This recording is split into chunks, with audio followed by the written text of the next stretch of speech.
My gosh, it's a few years since I fiddled with one of these. Hello, my name's Ken Smales. I'm the Secretary of Forest, and I've been privileged to travel with the team all over the world. I've usually taken my cine camera along, and I've got some intimate shots of players behind the scenes and from angles that you normally wouldn't see. So just sit back and enjoy it.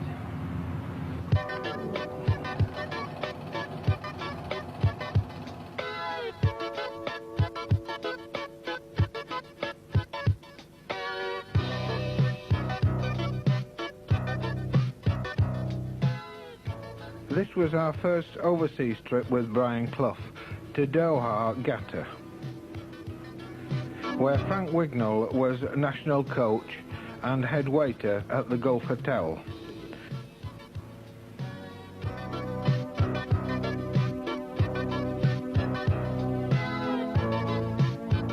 Now the main purpose of the visit, the match. On a pitch with a surprising amount of grass for this part of the world.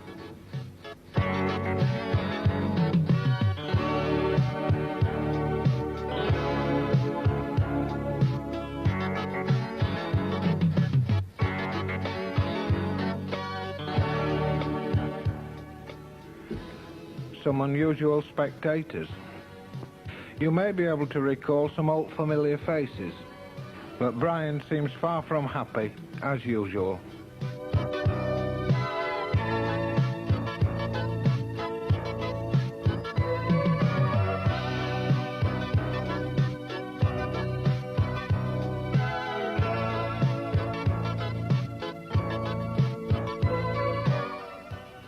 Training in the sandhills made a change from normal routines. This prompted Ian Bowie to inquire why Lawrence of Arabia had found the place so attractive.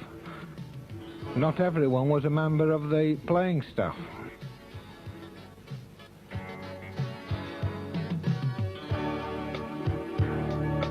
Come on, said Jim Gordon, just once more.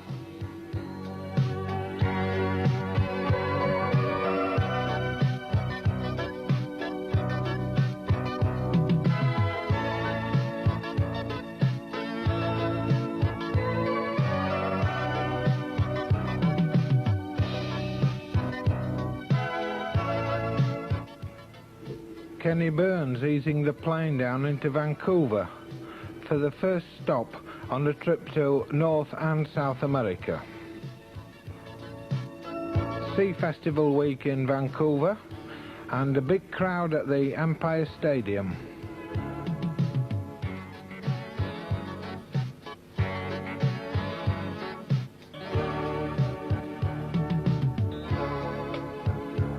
And now we're down in Tampa for a grass pitch for a change, where Tampa Bay Rowdies play. And now we're on to Bogota in Colombia. This is a town riddled with bandits, so we had to walk about in groups.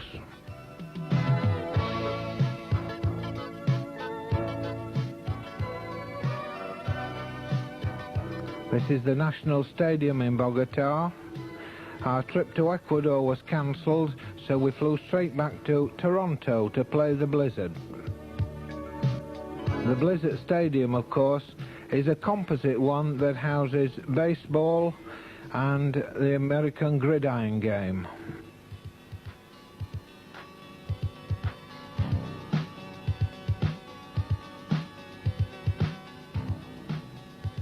Kenny Burns playing the clown as usual, and Gary Birtles being camera shy for a change. We're now overlooking the whirlpools, and the cable car takes us all across there and out to Western Australia.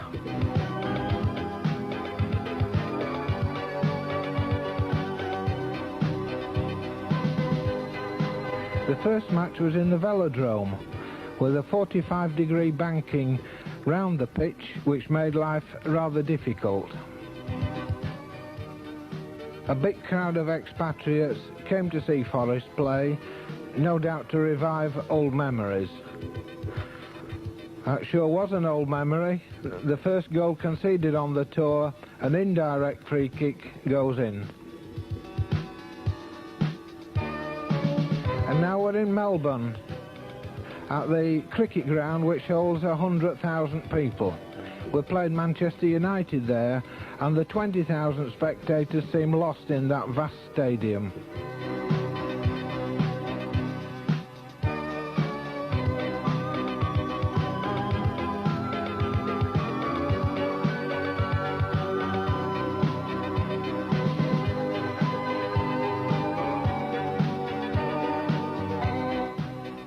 And onwards up to Brisbane, and a day off in Surfers Paradise. And here's a good old Australian pastime, throwing the boomerang. This was the lad's first introduction to this sport. Look out, here it comes.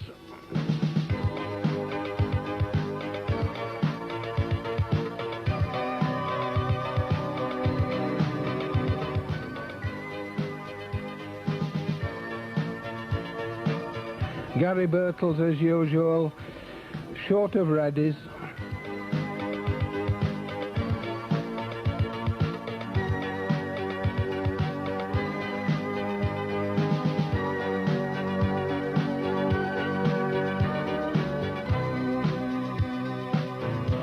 And now we come to the end of a long trip.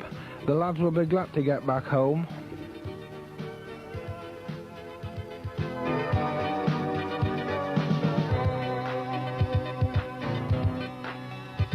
And now for a few brief highlights of the many and varied trips that we've been on. Here we are in Amsterdam with a youth tournament in the early 60s. Sammy Chapman having a fresh air shot, and there's Frank Knight, the trainer.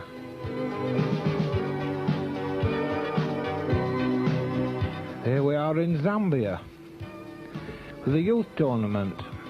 Remember Bert Johnson, Alan Buckley, John Robertson. Oh, and now to Calamayor, where it's the manager's practice to have an end-of-season wind-down holiday. Here's young Nigel Clough. Recognise him?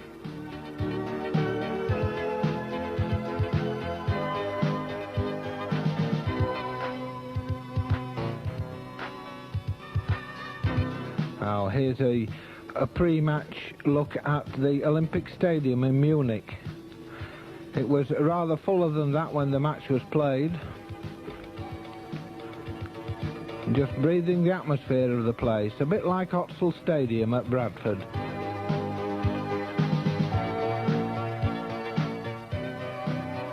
All the lads dressed in the club blazers. And now the big moment, John McGovern receiving the trophy for the first time. Ah, and now the new Camp Stadium in Barcelona for the Super competition. Training, of course, must never be forgotten.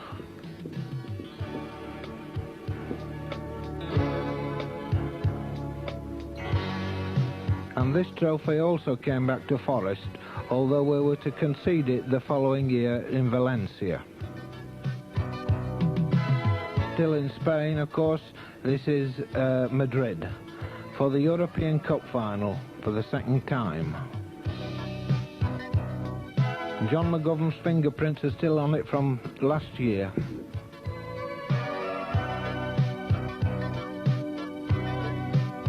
This is in Huelva in southern Spain, where the Christopher Columbus Trophy was won.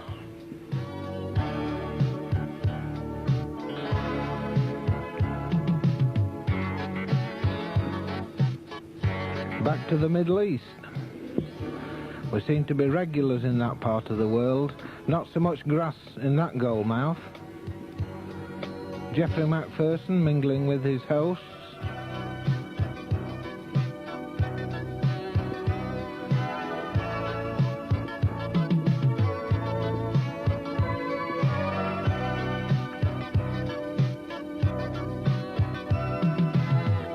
And Peter Taylor blowing his own trombone. back to Canada for the second time, and the players proving what great ambassadors they are to football and the country.